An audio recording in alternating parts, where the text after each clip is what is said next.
2024년도 한 해를 이렇게 시작을 하면서 지난 3주 동안 우리 교회 표와 관련된 사도행전 2장 43절 이하의 말씀을 가지고 살펴봤는데요. 오늘은 또 이제 사도행전 그 말씀과 같은 선상에서 교회에 대해서 좀 생각을 좀 해보려고 합니다. 우리가 이제 올 한 해 이제 큰 주제가 회복인데요. 회복을 생각할 때 가장 많이 생각할 수밖에 없는 것이 교회의 회복입니다. 상당한 비중이 있죠. 어떻게 하면 이 땅의 교회가 초대교회 때와 같이 그렇게 하나님의 능력도 나타나고 열정적이고 뜨거웠던 그런 교회로 회복될 수 있을까라고 하는 것들을 많이 생각을 하는데요. 그런데 이제 우리가 그런 회복을 이렇게 생각을 하면서 반드시 좀 기억해야 될 것이 있습니다. 그건 뭐냐면 오늘 보면 12절 말씀 보시면 이렇게 돼 있어요.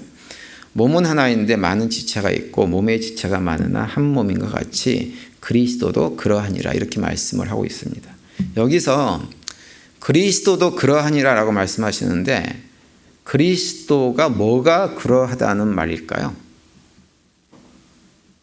그것을 오늘 본문 아래 27절에 보시면 이렇게 말씀해 주고 있습니다. 27절 보시면 이렇게 되어 있어요. 너희는 그리스도의 몸이요 지체의 각 부분이라 이렇게 말씀을 합니다. 여기서 너희는 누구냐 하면 바로 고린도 교회 교인들을 말하는 거예요. 너희는 그리스도의 몸이라고 하는 것은 고린도 교회가 그리스도의 몸이고 그리고 교회에 속한 각 성도들 한 사람 한 사람들은 누구냐? 예수 그리스도 몸의 각 지체라고 하는 것입니다. 그러니까 오늘 본문에서 12절에서 그리스도도 그러하다라고 하는 것은 뭐냐 하면 그리스도와 교회가 하나라는 전제 속에서 지금 말씀을 하고 있는 거예요. 우리가 성경을 쭉 읽어보면 교회 이야기를 할 때 반복적으로 표현하고 있는 것이 무엇이냐면 교회를 그리스도의 몸이다 이렇게 표현을 합니다. 대표적으로 이제 에베소서 1장 23절에 보면 교회는 그의 몸이니 이렇게 말씀을 하고 있어요. 에베소서는 성부 하나님께서 예수 그리스도를 죽은 자 가운데서 살리시고 모든 만물 위에 뛰어난 이름을 그에게 주셨다라고 선포하면서 그리고 나서 이제 22절과 23절에서 이렇게 선포합니다. 또 만물을 그의 발 아래 복종하게 하시고 그를 만물 위에 교회의 머리로 삼으셨느니라. 교회는 그의 몸이니 만물 안에서 만물을 충만하게 하신 이의 충만함이니라. 이렇게 말씀을 해주고 있어요. 이 말씀처럼 예수 그리스도는 누구냐? 교회의 머리세요. 그리고 교회는 그분의 몸입니다. 몸.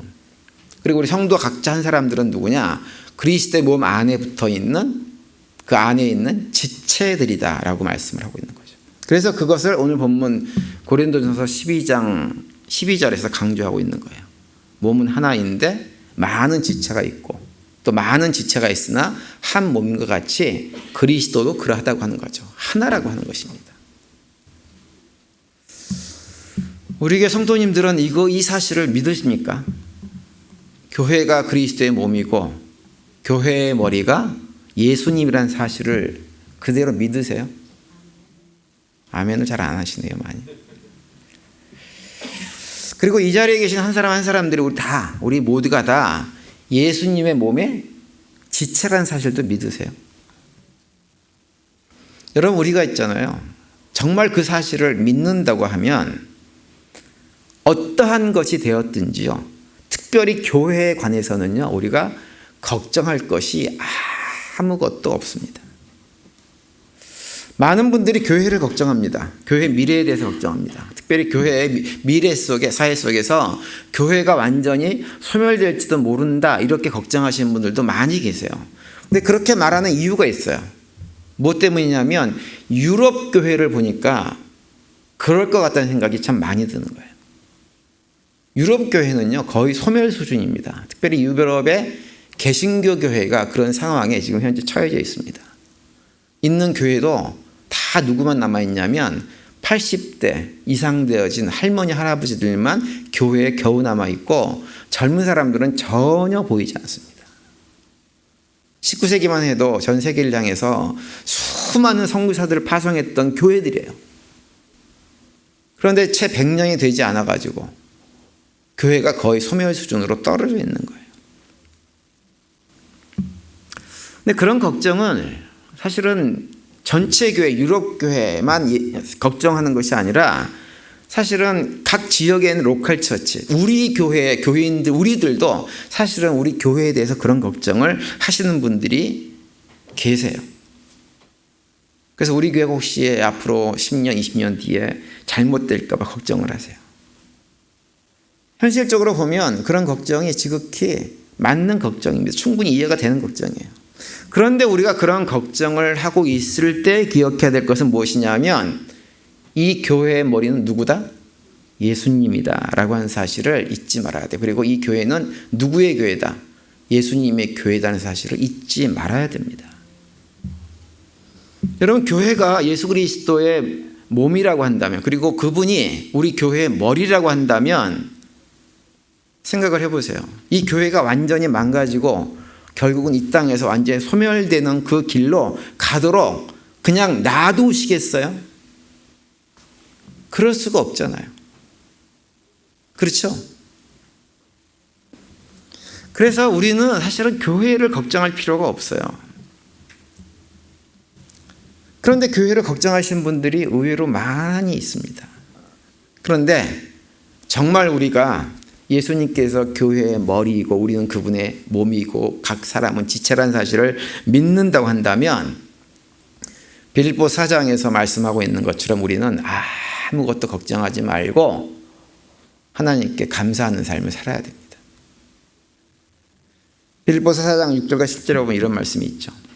아무것도 염려하지 말고 다만 모든 일에 기도와 간구로 너희 구할 것을 감사함으로 하나님께 아뢰라. 그리하면 모든 지각에 뛰어난 하나님의 평강이 그리스도 예수 안에서 너희의 마음과 생각을 지키시리라 이렇게 말씀하세요. 우리가 너무나 잘 알고 있는 말씀이에요. 이 말씀은 교회를 향한 말씀일 뿐만 아니라 우리 일상의 모든 삶에 관련된 것들입니다. 모든 일이 있어가지고 우리가 생각할 때 이건 정말 큰일이다 생각하는 일까지 다 포함해가지고 어떤 일이 우리 삶 속에서 일어나든지 뭐 하지 말라는 거예요? 걱정하지 말라고 하는 거예요. 그러면서 하시는 말씀이 뭐냐면 걱정하지 말고 모든 일에 기도와 간구로 하나님께 아뢰라 이렇게 말씀을 하고 있어요. 여기서 하나님께 기도와 간구로 아뢰라라고 하는 것은 어떤 의미냐면 내가 현재 당하고 있는 힘든 상황들을 하나님께 미주알고주알 다 아뢰고 하나님께 도움을 구하라고 하시는 말씀이 아니에요. 그럴 것이라고 생각하셨죠? 그게 아니에요. 여러분 생각을 해보세요. 우리가 하나님께 나의 힘들고 어려운 상황들을 미주알고주알 상황을 아뢰지 않으면 하나님이 내 형편을 모르시나요? 아세요? 모르세요? 아세요. 다 아세요. 그렇기 때문에 우리가 미주알고주알 하나님 앞에 다 내가 현재 경험하고 있는 어려운 문제들을 다 아뢰할 필요가 굳이 없는 거예요. 그러니까 여기서 빌립보 4장에서 하나님께 우리의 모든 일을 기도와 간구로 아뢰라고 하는 것은 어떤 의미냐면 모든 상황을 미주알고주알 아뢰라고 하는 것이 아니라 우리의 마음과 생각을 교회의 머리 되시고 우리의 삶의 주인 되신 하나님께 집중하라고 하는 말입니다. 다른 것이 아니고요. 우리 생각에 걱정스럽고 염려스러운 일들이 교회든지 가정에서든지 개인의 삶에서 벌어질 때 그 일이 어떤 일이든지 걱정하거나 두려워하지 말고 우리가 해야 될 것은 무엇이냐? 감사함으로 우리의 시선을 하나님께 고정하는 일을 하라고 하는 거예요. 그러면 어떻게 된다는 거예요? 그러면 어떻게 된다고 말씀하시냐면 모든 지각에 뛰어나신 하나님께서 그 문제를 해결해 주실 것이라고 말씀을 하고 있지 않아요. 문제를 해결해 주시겠다고 말씀하지 않고 뭐라고 말씀하시냐면 우리의 마음과 생각을 지켜주시겠다 이렇게 말씀을 합니다. 왜 우리의 마음과 생각을 지켜주신다고 말씀하실까요? 문제를 해결하지 않고. 이유가 뭘까요? 그 이유는 그 말씀을 하셨다고 하는 것을 뭘 얘기하냐면 우리가 걱정하고 염려하는 대부분의 문제들이 사실은 그냥 우리의 마음과 생각에서 나온 것이지 현실이 아니라고 하는 거예요. 실제로 무슨 일이 일어나서 걱정하고 염려하는 것이 아니고요. 그냥 우리의 마음과 생각에서 나오는 거라고 하는 거예요. 실제로 조사를 해보면 그렇다고 하더라고요. 우리가 뭔가 걱정거리가 염려거리가 있어요. 그래가지고 그 걱정거리 염려거리를 이렇게 적어 놓는 거예요. 적어 놓고 나서 한 일주일 뒤에만 쳐다보면 일주일 전에 걱정했던 것이 아무것도 아닌 문제였다고 얘기하는 경우가 대부분이라는 것입니다. 그러니까 우리가 실제로 걱정하는 것 중에서 8, 90% 이상이 괜히 마음으로 걱정하는 것이 현실적으로 일어나는 일은 아니라고 하는 것입니다.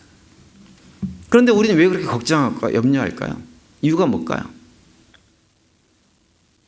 그것은 타락한 본성을 가진 우리 인간의 어쩔 수 없는 모습이에요. 그것이.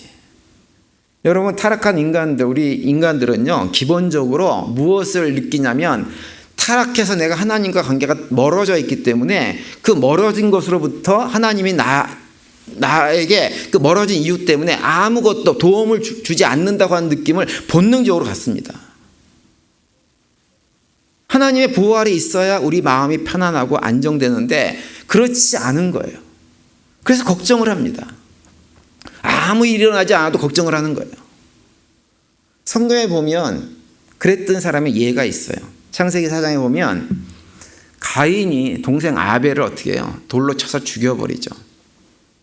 시기 질투심 때문에. 그래서 하나님께 심판을 받아가지고 쫓겨날 때 가인이 하나님께 한 말이 있어요. 창세기 4장 14절에 보면 이렇게 돼 있어요. 주께서 오늘 이 지면에서 나를 쫓아내시온즉 내가 주의 낯을 배웁지 못하리니 내가 땅에서 피하며 유리하는 자가 될지라 물은 나를 만나는 자마다 나를 죽이겠나이다. 이렇게 얘기를 합니다.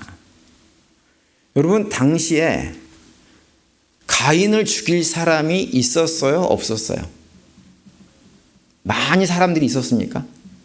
뭐 이제 그걸 합리적으로 설명을 하려고 하는 분들은 있었을 것이다 이렇게 많이 해요. 그런데 성경 자체만 놓고 보면 당시 가인을 죽일 사람이 있었어요? 없었어요?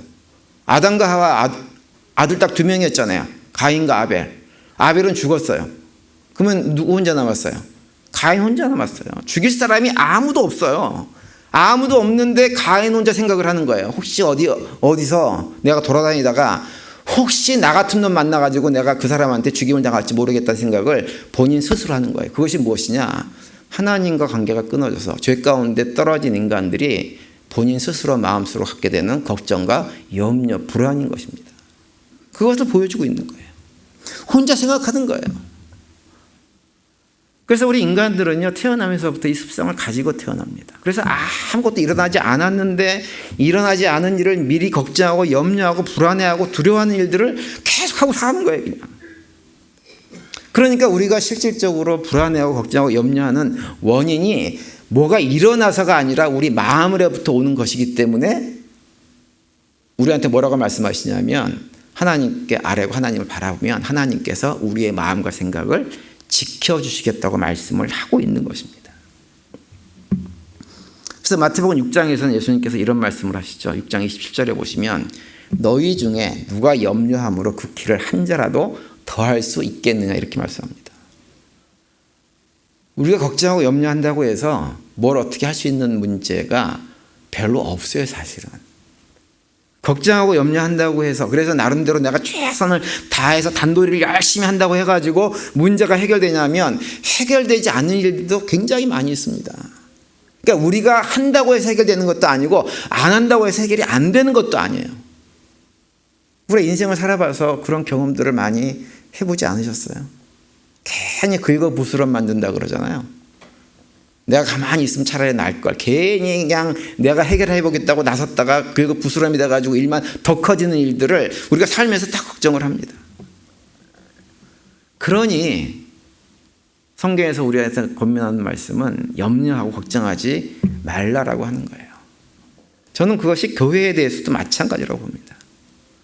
눈에 보이는 현상만을 바라보면 답답하기도 하고 한숨이 나오기도 하고 걱정과 두려움을 가질 수 있는 환경일 수 있어요. 그런데 기억해야 될 거, 예수님께서 교회의 머리이고 교회가 그분의 몸이라고 한다면 우리는 교회에 대해서 걱정할 필요가 조금도 없는 것입니다.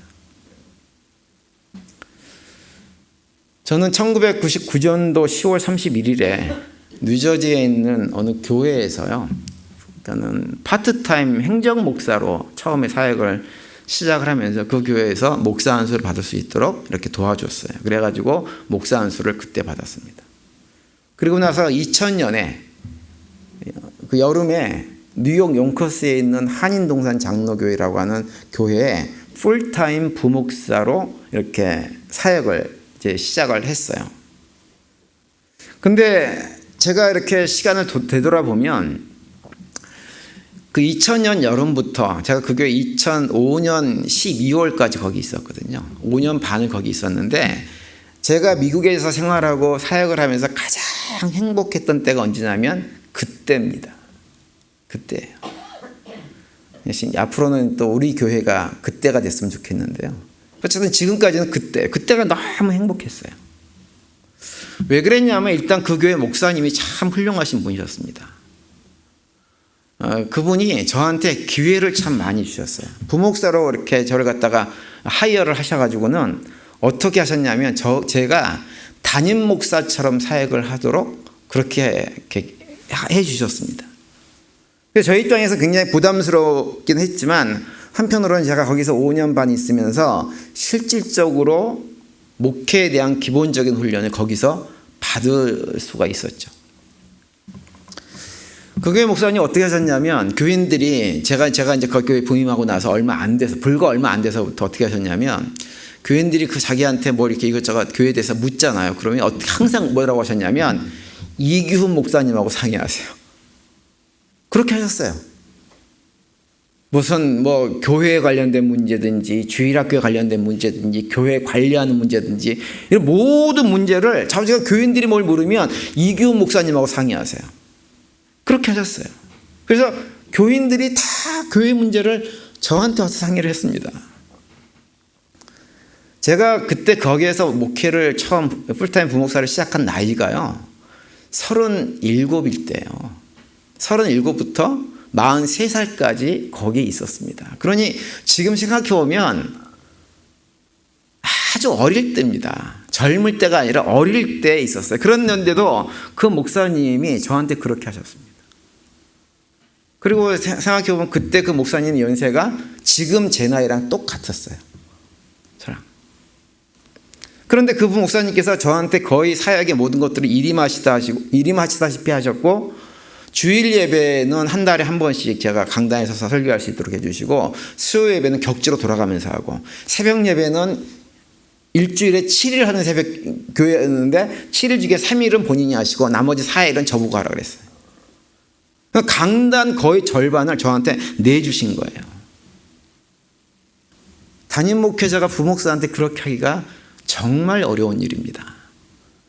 그리고 제가 거기 5년 반 있는 동안에 그 교인들이 저를 정말 담임 목사처럼 생각을 했어요. 그런데 그 목사님은 단 한 번도 그거 가지고 마음속에 저를 시기한다든지 하는 마음이 조금도 없으셨던 분이에요. 당연하게 생각하셨어요. 근데 그때를 이렇게 돌아보면 그 목사님이 저한테 상당히 사실 제가 큰 부담이 될 만한 짐을 제 어깨에 짊어준 거예요. 근데 제가 그 당시에 그 교회에 있으면서요 스트레스가 전혀 없었습니다. 그냥 전 재미있게 했어요. 어려서 그럴 수도 있었겠지만 그냥 재미가 있었습니다. 왜냐하면 그 목사님이 저한테 짐을 짊어지게 하긴 하셨지만 무슨 문제가 생기면 그 문제를 저한테 추궁 안 하셨어요. 본인이 해결하셨어요. 그리고 정말 중요한 문제는 그 목사님이 당회를 통해서 해결을 하셨습니다. 그러다 보니까 저는 아주 즐겁게 목회를 거기서 할 수가 있었죠. 근데 그때 제가 깨달은 것이 있습니다. 그리고 그때 그 깨달은 것 때문에 제가 지금까지도 목회를 하면서 목회에 대해서 스트레스를 별로 받지 않고 목회합니다.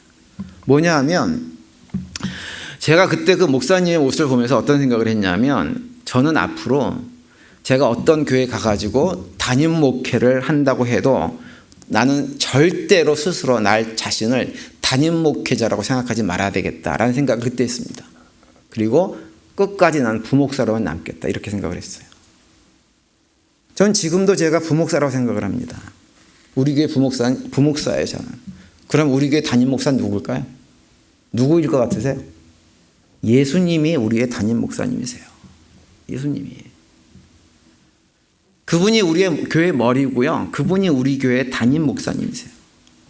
목회를 하다 보면 이런저런 문제들이 생길 수 있습니다. 그런데 그런 문제들 가운데 아무리 생각해봐도 제가 해결할 수 없는 문제들이 상당히 많이 있어요.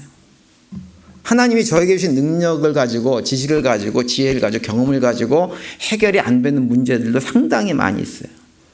그러면 그 문제를 해결할 책임은 누구한테 있는 거예요? 저한테 있어요? 아니에요. 저한테는 그런 능력을 안 주셨기 때문에 저는 책임질 일이 없어요. 누구한테 있어요? 그 능력을 가지신 교회의 머리 대신 예수님에게 그 책임이 있는 거예요.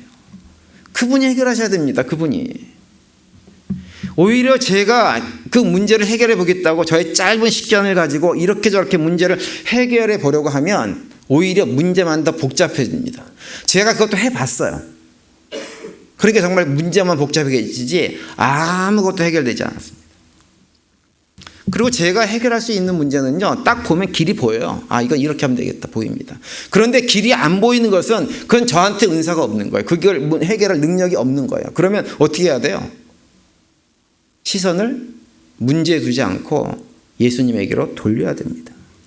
그리고 예수님께서 그 문제를 해결하실 때까지, 아니면 예수님께서, 하나님께서 제 마음에 그 문제를 해결할 수 있는 지혜와 능력을 주실 때까지 기다려야 돼요.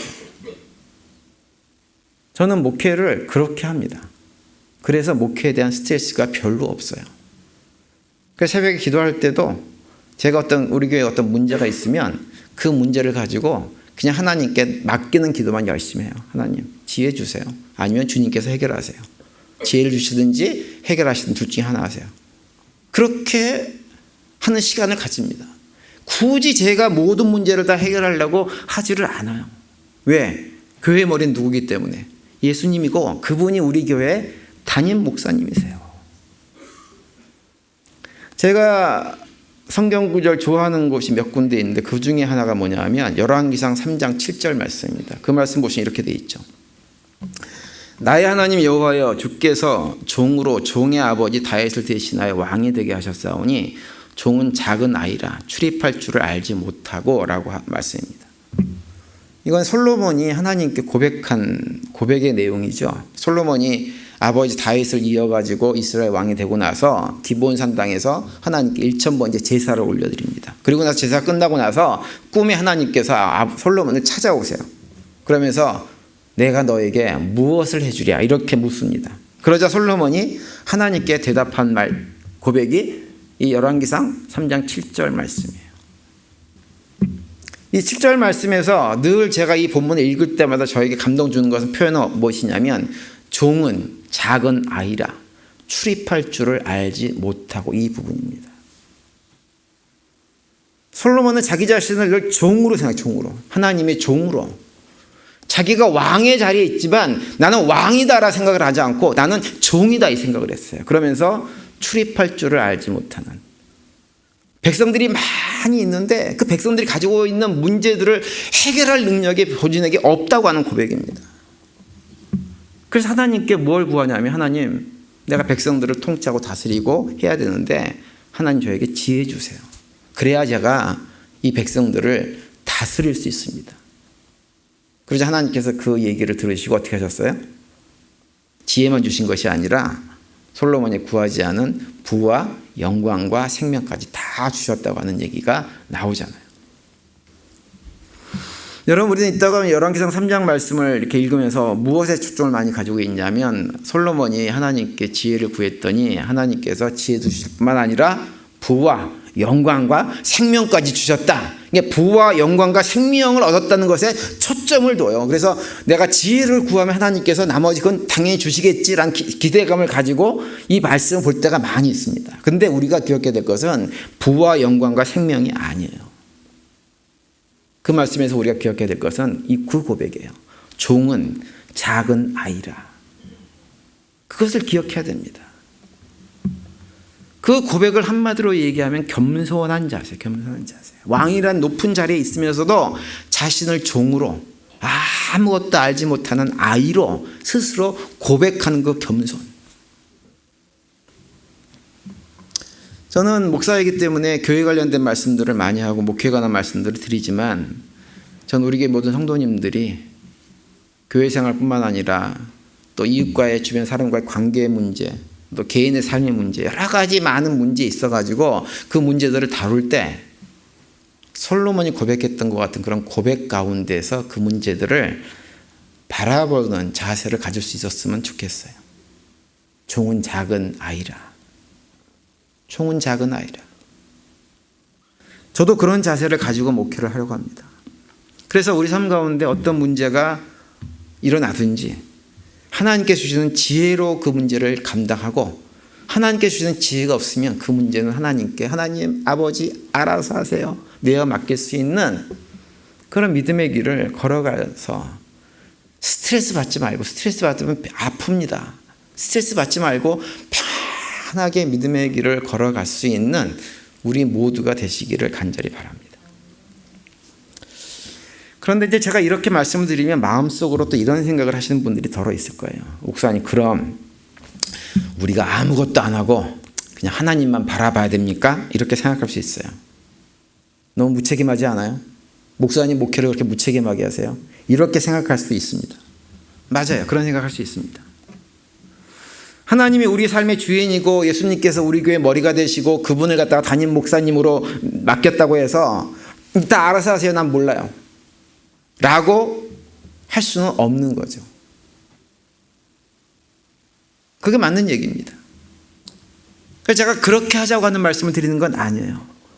당연하게 우리가 감당해야 할 것이 있어요. 무엇일까요? 그것은 무엇이냐면 하나님께서 우리 각 사람 각자에게 은사에 따라 주신 그리스도 몸된 교회 공동체 각 지체로서 내가 감당해야 될 그 사명들은 우리가 열심히 최선을 다해서 감당을 해야 됩니다.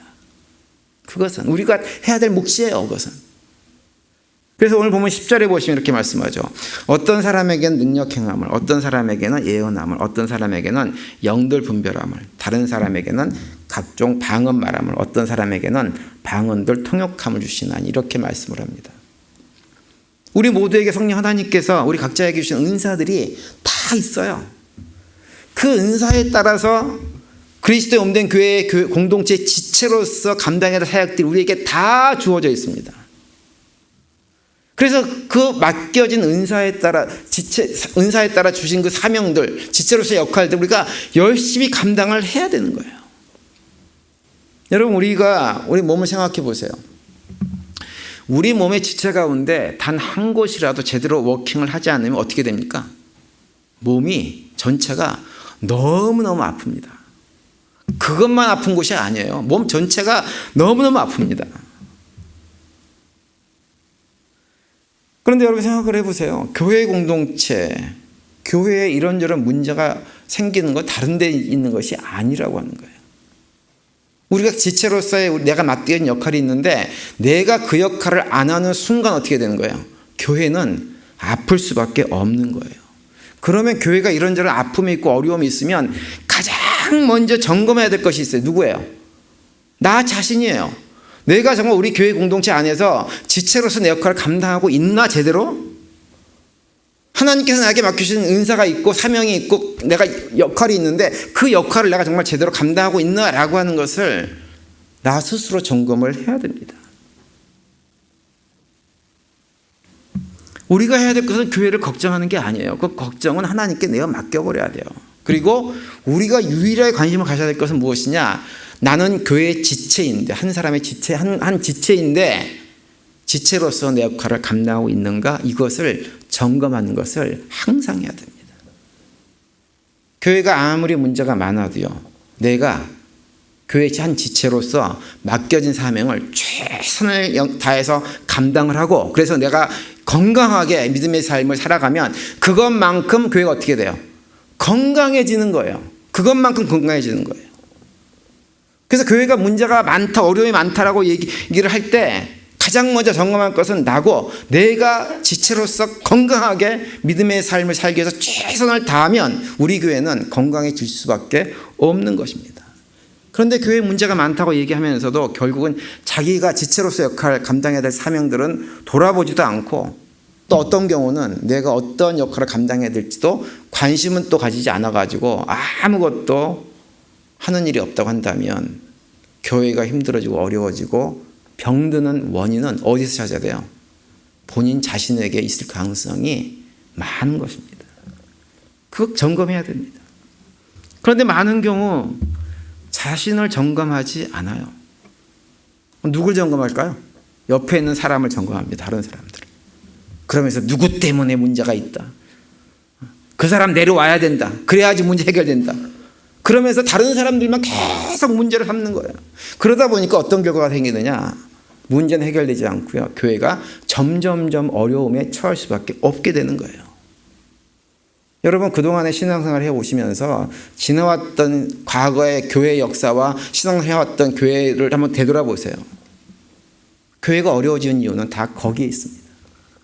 자기를 돌아보지 않고 모든 문제의 원인을 다른 사람에게 찾는 것. 거기에서 문제의 원인이 있습니다. 요한복음 21장 22절에 보시면 이런 말씀이 있어요. 예수께서 이르시되 내가 올 때까지 그를 머물게 하고자 할지라도 내게 무슨 상관이냐. 너는 나를 따르라 하시더라. 이렇게 말씀합니다. 이 말씀은 어떤 내용이냐면 예수님이 부활하신 이후에 제자 베드로를 만나셨어요. 그래서 3번이나 묻습니다.